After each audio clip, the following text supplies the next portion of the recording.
Hi, how's it going? Okay, how you doing? I'm doing great. Thank you very much for taking the time to do this interview. You're welcome. Well, first, I got to say before I get started, this is a tremendous honor for me. I've been doing this for 11 years, and this is absolutely an interview I've wanted to do ever since I started doing interviews. And I'm so thankful to not only be able to do this, but to be able to talk about what is easily one of my favorite albums of 2022 with a new album from King's X. You're welcome. Thank you.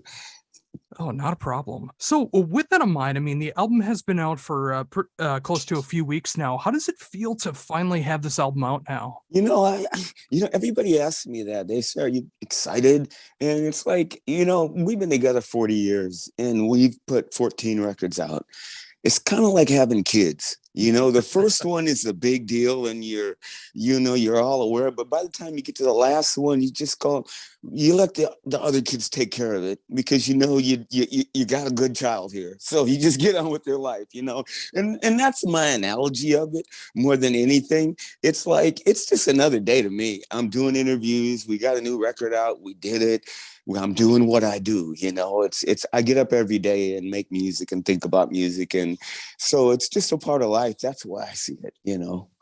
And I can really imagine that. I mean, not only just from King's X, but like everything on your resume. I mean, you've been a part of working with such great musicians and a part of so many great albums and projects and bands and guest contributions over the years that I can understand how it does feel that way. I mean, it's got to be fun in the creative process, but once it's finally out, I mean, it's got to be a good feeling to know that it's out and be able to look forward to the future. Yeah, the funny thing about it is if you do something all the time, you just do it and it's a part of you and it's a part of your life and you wake up feeling fulfilled.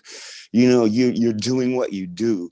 Like Ronnie James Dio said, in your worst times is when you should be doing what you do the most.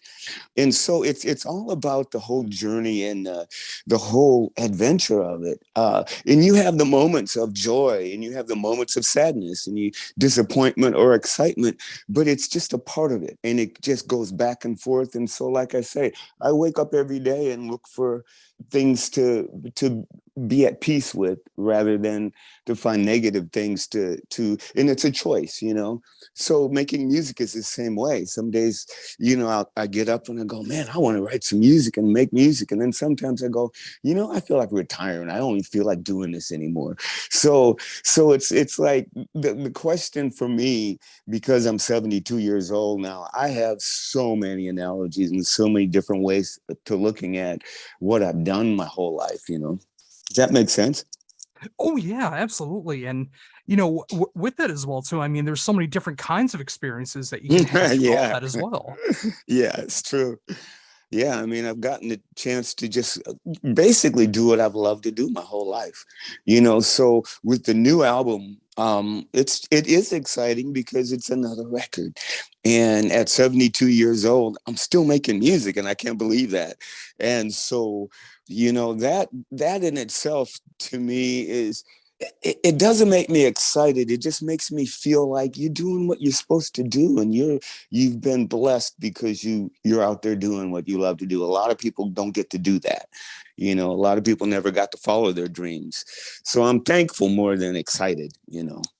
And that's such a great way to look at it as well too. And from the fan perspective, I'm very thankful that you're in that position to be able to still create the music that you want to create. And Thank that's you. totally how I feel with this album. It feels like the album that the three of you were supposed to make. It feels so well rounded. It feels like all three of you got to show off the kinds of music that you want to make between all 12 songs, and it just feels right.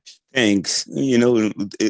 Since we've been together for so long and we've learned what we like, what we don't like, and there's never conflict anymore over it. We understand each other now. We understand how we work with each other and the gifts that each of us has to make a record. And on this record, I think we literally allowed everybody to really truly be themselves.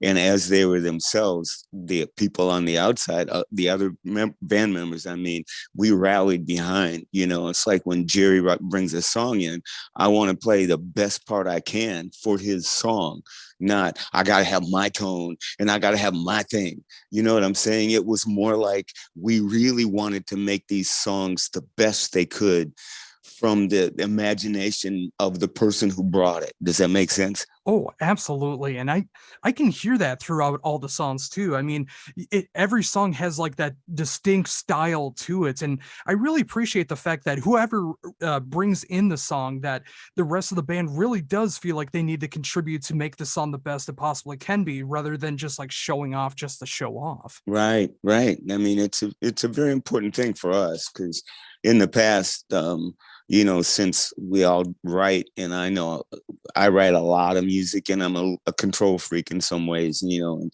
sometimes I would get upset because it didn't come out the way I wanted it to come out. But instead, I should have learned to look back and look at the picture that the three of us painted as a piece of art. And when I started to do that, that's when I started to appreciate, rather than picking things apart. Oh, that part wasn't right, or I should have did something there or that. And it really it's a relief in so many ways. I know that my bass playing on this record was like over the top. I haven't played this much bass in any record, I don't think. Seems like it was just one of those times where we all just put ourselves into it. Yeah, and I love hearing that. And it's got that instant replay value for me too. I mean, especially when I'm trying to dissect the songs and hearing what all three of you are playing, whether I'm picking apart Jerry's drum fills, whether I'm hearing certain guitar riffs, whether I'm hearing what you're playing on the bass. And yeah, just hearing you go crazy on some songs being so subtle and other parts. I mean, you're really showing off a great range with this album on the bass. It's so cool to see that. Thanks. I think we're trying to do that with the whole record too. So, and thank you.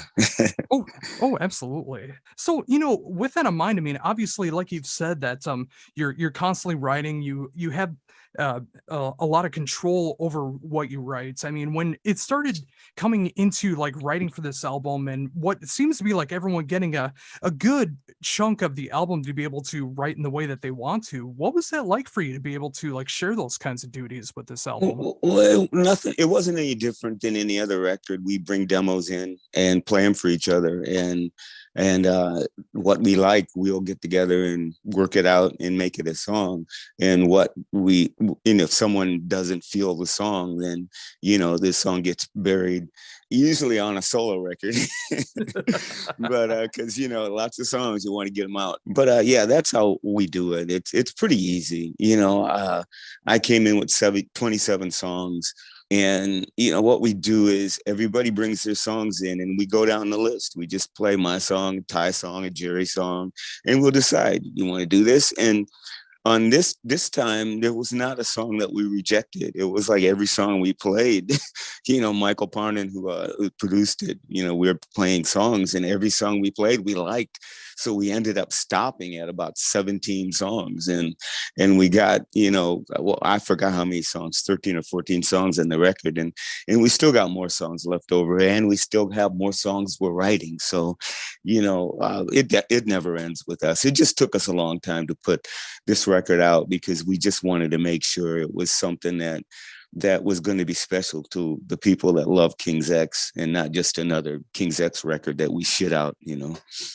Yeah, and I totally understand that, and I know I'm so thankful to have been able to check this album out well before the release. So I've been Oh, able to cool. really start to study these songs even before it got released, and Oh, I can good. just hear it through every single song. Like every note seems like it matters on this album. Like everything has like a special tone to it, no matter how heavy it gets, no matter how melodic it gets, how ballady it gets. Like everything that's on this album does have that feeling that it's meant to be a part of this record. And it feels like if you took anything out or added anything to it, it might not have that special feeling behind it. And true. I think so. For us, we just threw the kitchen sink in there, and Michael Parnan, producer, he sorted it all out. We didn't really sit down and go, I want this, I want to do that, I want to create this. I think it was just as soon as we played the first song, I listened to the band track and I'm going, oh yeah, that's King's X. It's been so long since we made a record, I forgot. We have some kind of magic here that's our own, and I sat there going, wow, cool. And then we just kept making a record like little kids that we are when we make a record. We're like the little kids in the candy store, we're just wide-eyed and ready to do it, have fun. So, thinking of that as well, do you remember what that first song was? I think it was what was the first song? First song was Festival. Yeah, first song was Festival that we learned. Oh, that's cool. And it does have that great King's X feel behind it too, and very tongue-in-cheek lyrics, which I appreciate as well. But everything we do is tongue-in-cheek. People don't yeah. get it. People think we're so serious, and we are totally jokers. Yeah, and it's such a fun song too. I mean, whether you're paying attention to the lyrics, getting the idea of what they're about, or just like listening to the music in and of itself, it's just like got such a great upbeat feel behind it. And I imagine when if you guys start to play that in that live setting, it would just be so fun to hear that live. We've done some of the songs live and it's been a great response, and we plan on doing almost the whole record. I think we can do everything with maybe 2 songs. Oh, that makes me so happy to hear. I mean, every time I've gotten the chance to be able to check you guys out, I mean, of course you got the classics, but you also throw in other songs that I would never expect into every set list. And that's what keeps bringing me back, is because I don't know what to expect other than an amazing time from you guys in that live setting. Oh, thanks. We really only do songs that I can sing.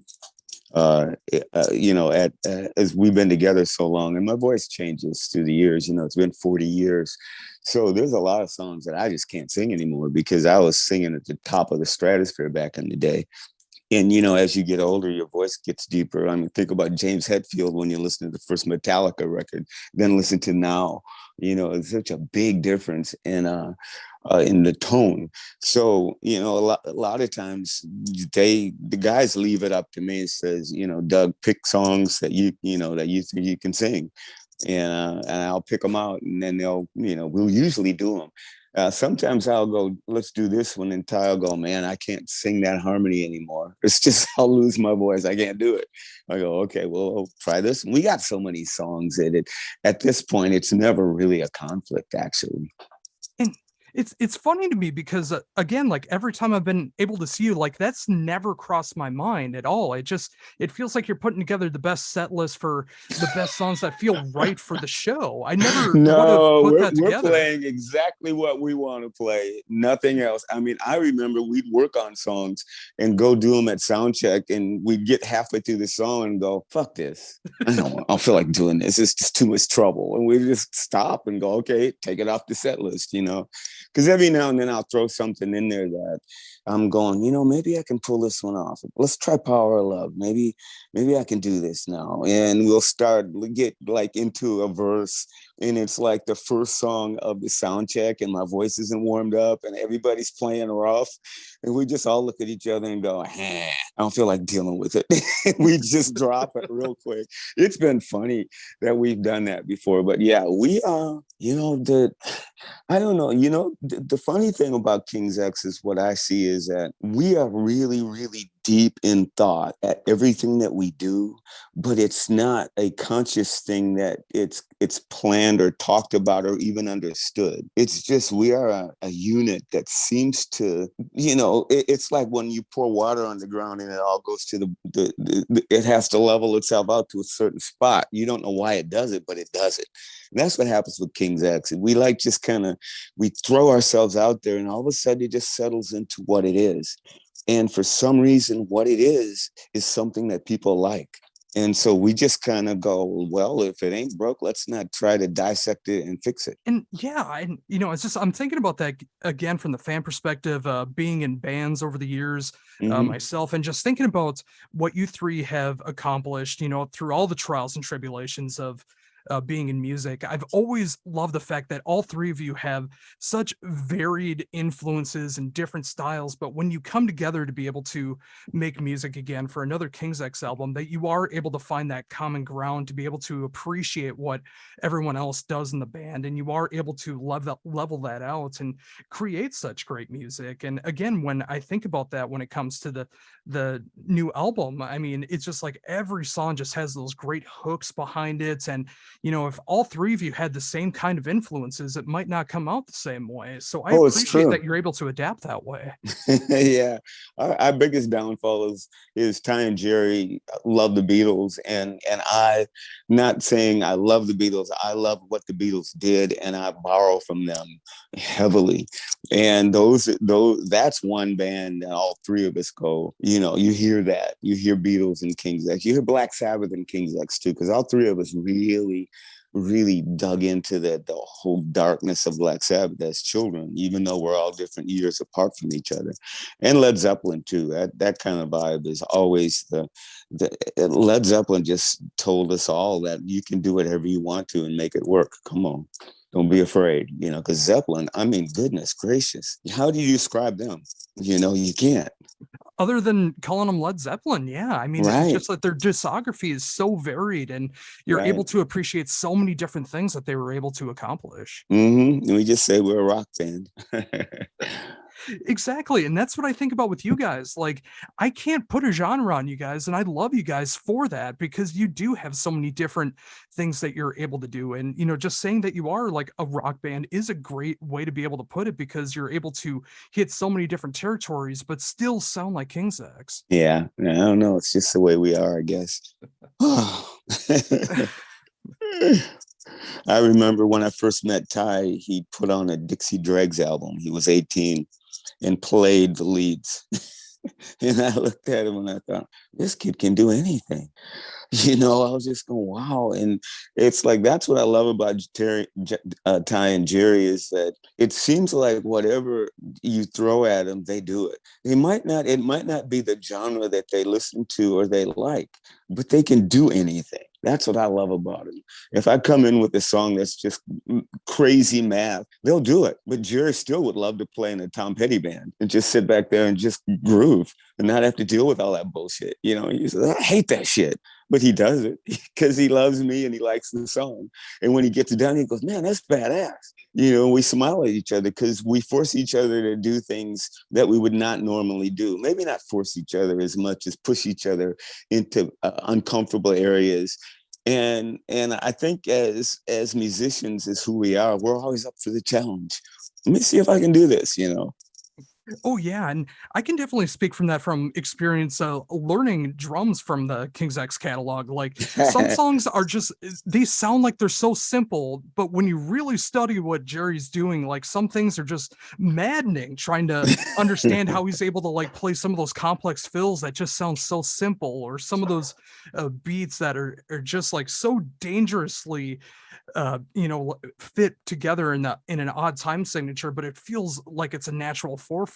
I mean, you can say that about all three of you. I mean, all three of you are capable of like all these great things that really trick you into thinking it's simple, but it can be really complex sometimes. Yeah, that's what I mean. That's the kind of music that we've always loved, is complex music that sounds simple. And I think that King's X has always been that way.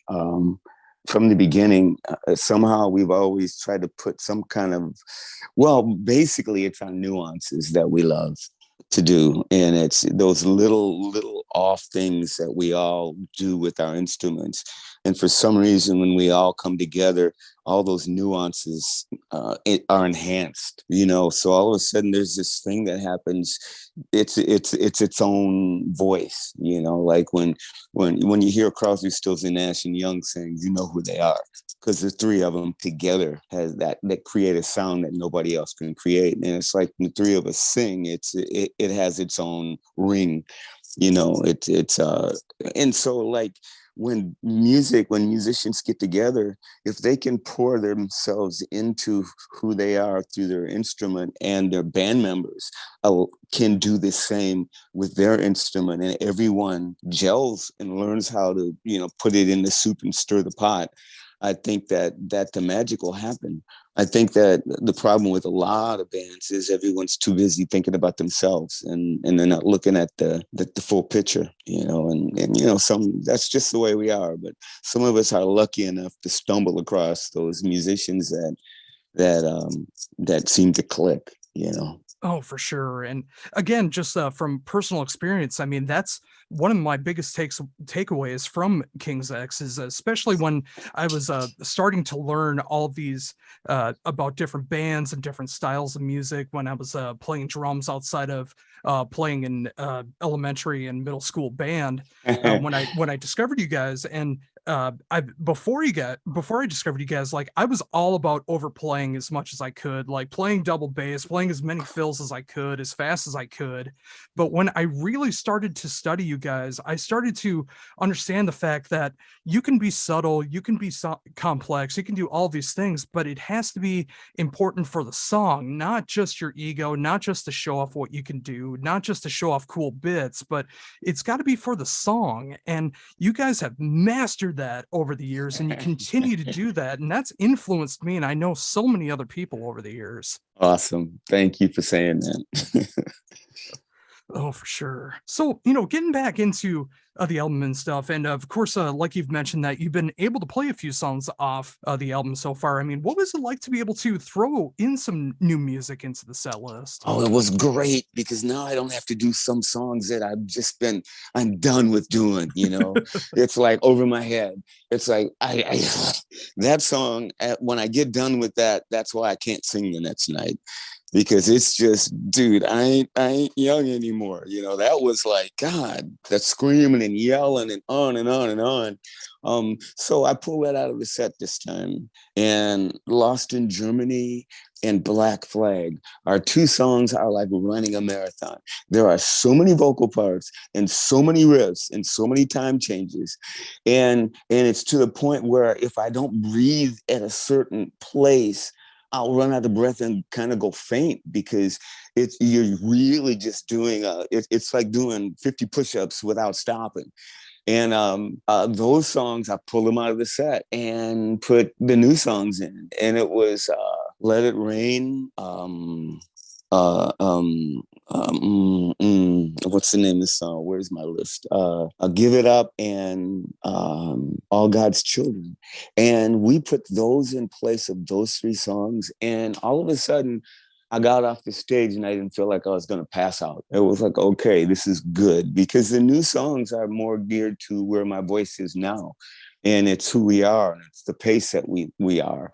So the more new songs we do, the more comfortable I feel I'll be, and the better I feel I'll perform, hopefully. It's just real rough doing really, really old songs anymore. Oh, that for sure makes sense. But I'm thinking about that as well too. Like a song like "Give It Up," I feel like that is kind of like running like a marathon for you, isn't it? Where it's just like it's got like that fast pace behind it, a lot of vocals behind it, a lot of bass notes. Yeah, that is true. And when we did it live, I thought to myself, okay, you didn't alleviate the problem, did you? But I think in the other songs, it's better. I didn't realize how much, because this is I think the only song that I have that many vocals in. I mean, I really spewed out a lot of words on that song, like I normally do. But I think the rest of the record is a little less. We'll find out, won't we? But yeah, I remember getting done with that thinking, okay, you're going to have to work up to this one. But we only did all these songs 3 times so far. And we hadn't played in 2.5 years. So just in that aspect, it was, yeah, we have to get ourselves back in shape. It's just, and you can't do it unless you go out and play. You can rehearse all day long, but until you get in front of people, that's when the adrenaline pumps up and your body starts to get stronger. It's been a while. Thinking about that as well too. I mean, what was that like the first time getting back on stage after 2.5 years? What was that feeling like for you? We had to think every second. Nothing was natural. Jerry said his kick drum was doing things that his brain wasn't telling it to do. I remember I was running out of breath in certain songs and thinking, man, I should have ran some more. And I was mad because I got COVID about 2 weeks before we played, and so I didn't get a chance to really build my body up because I was Oh sick. no. And I was worried about that. And, Ty's got this immune problem now. And so we did the shows and tried to, he had to take it easy because if, those 3 shows wore him out, it would make him sick and his immune system would go down. And he's still going to the doctor trying to figure out what's wrong with him. So doing that first show, when we got done with it, we thought, whew. And we went back to the dressing room and said, well, I'm sure we can do this. We all looked at each other and said, we can do this. I just forgot that this is going to take a little bit more than we just kind of forgot. And the next show was better. And the third show became more second nature. And I actually had a good time. It was almost like playing normal. It's like, it's always a love-hate relationship. It's like you do your show, you give it your all, and you struggle through all the shit you got to deal with on stage. The sound, the tones, the things you can't hear, sometimes I can't hear my voice. I can't hear the harmonies. I can't hear my pitch. Sometimes I hear myself sing off and I have to find that pitch. And then and it's like, and I miss a note. And I look down going, God, maybe I should get lighter picks because maybe I'm just not playing like I used to, and go, man, my bass is so low and I played that pretty sloppy. And man, I wonder if I should raise my bass a little bit or something. That's what goes on in my head. Or we're singing the song and I'm getting to the second verse and I'm going, okay, are you going to give it a whole lot on this one or lay back because you got to give it your all in the third verse and you might run out before that, and you're calculating and you're thinking. And then you walk off stage thinking, God, we suck. And then you go online and watch a couple live songs that you do, and you go, oh wow, everything's fine. And you just kind of go, okay, whatever. And you just say, this is our life, isn't it? We just don't get to enjoy what we do, but everybody else does. And they let us know, and we walk away going, that's our life. It's always been that way. And, in speaking of that last part specifically, one thing I've always appreciated about you guys so much is every time that I've gotten to see you guys is after the show, you guys always head over to the merch table and you're always so gracious being able to do autographs, take pictures, hear compliments from fans like myself talking about the great show, great songs that you played, that the new album whenever that happens. And obviously I know at times might be a little different. I'm not sure how the last few shows have went, but I appreciated that so much in the past. And I love the fact that you guys love your fans so much to be able to have gone out there and really truly appreciate the fans after the fact. I mean, especially after playing a whole set and just being so tired that you still had that effort to be able to go out there and talk with everybody. Well, 2 things. One, somebody came up to us. I think one of our merch guy, actually, he said, guys, if you guys, because I would go back there after a show when we didn't do signings. I'd go back to the merch table for a few minutes and hang out and just meet people and talk to them. And I always enjoyed it. But he said, he came to the band and he says, if you guys all went down there and hung out at the merch table, we sell a lot of merch.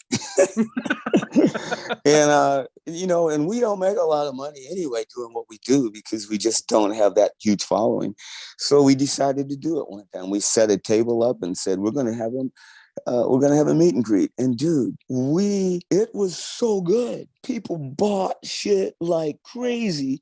And we got to talk to people and hear their stories and give them hugs and communicate with them and get back what we've given them, really get feedback.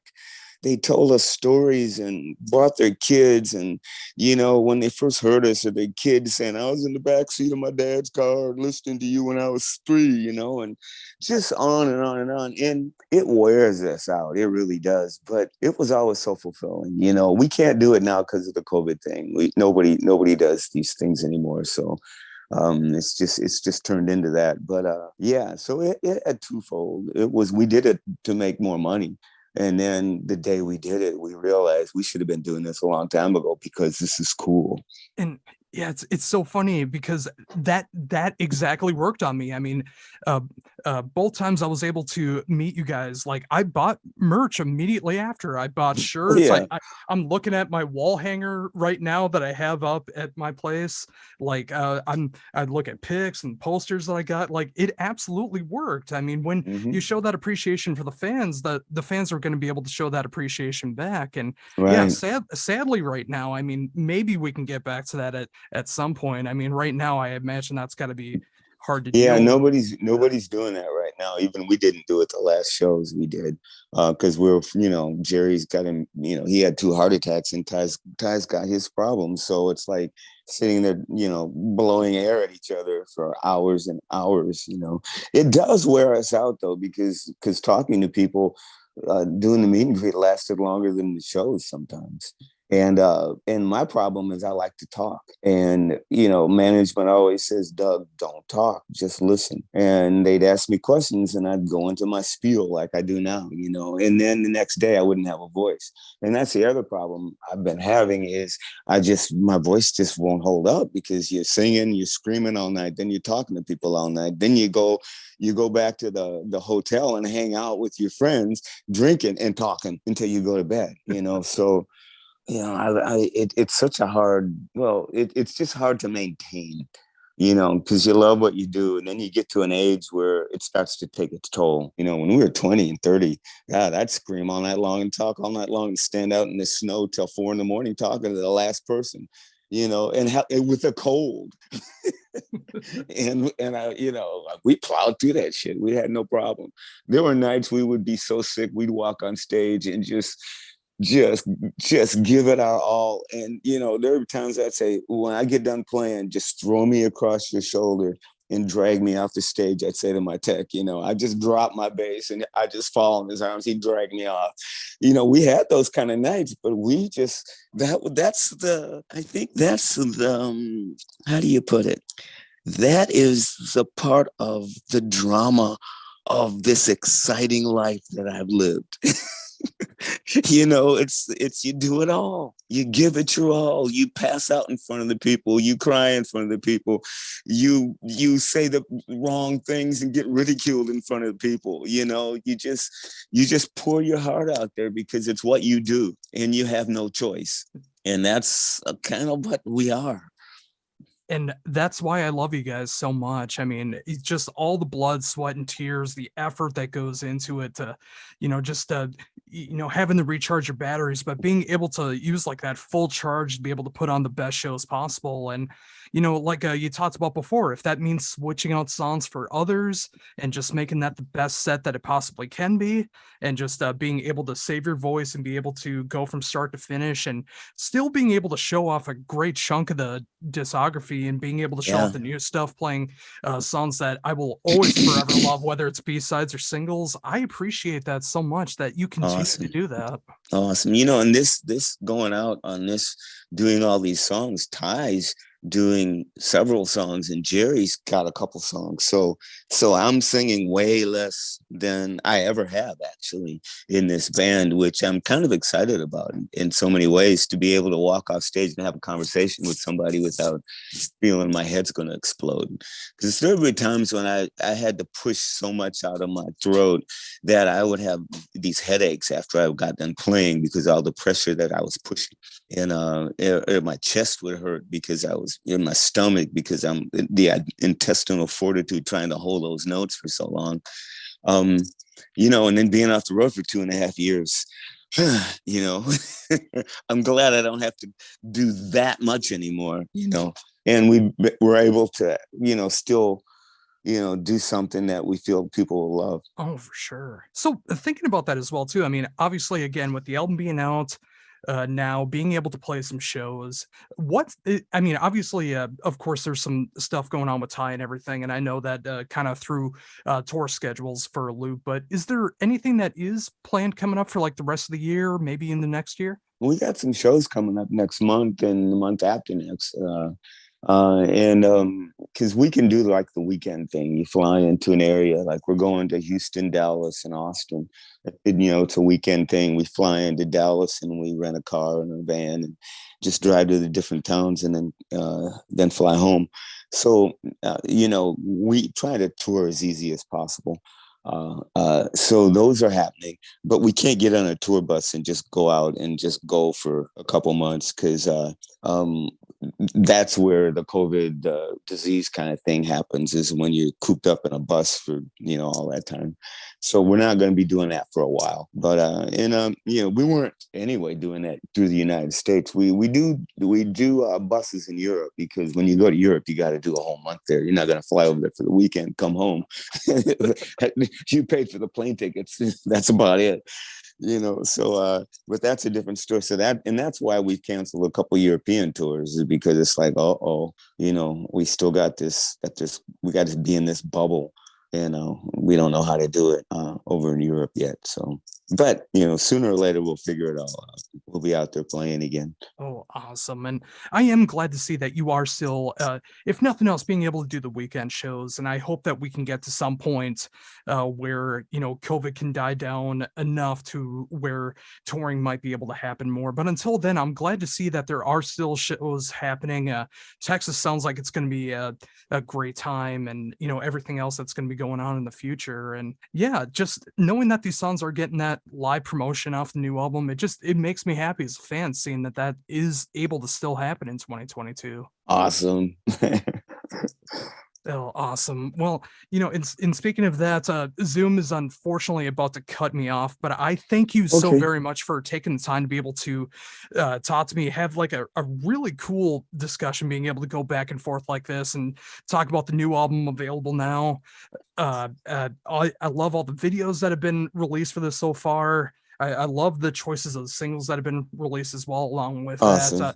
I did get to check out like one full set. I think it was from one of the 3 shows where you were able to throw in the new songs, and I really love the way that they sound in that live setting. So I'm glad to see that is happening. And above all, I'm just so thankful to be able to talk to you. This is like one of, if not my favorite moments of being able to conduct interviews, being able to talk to you, because you and all of the work that you've done, and of course everyone involved with King's X, has meant so much to me since I discovered you guys back in the early 2000s. And I just appreciate all the music that you continue to write, that you're still out there being able to create music, and despite all the trials and tribulations of life in general, that you're able to just keep going strong and being able to release music for fans like myself. Thanks, man. We'll just keep doing what we do, hopefully.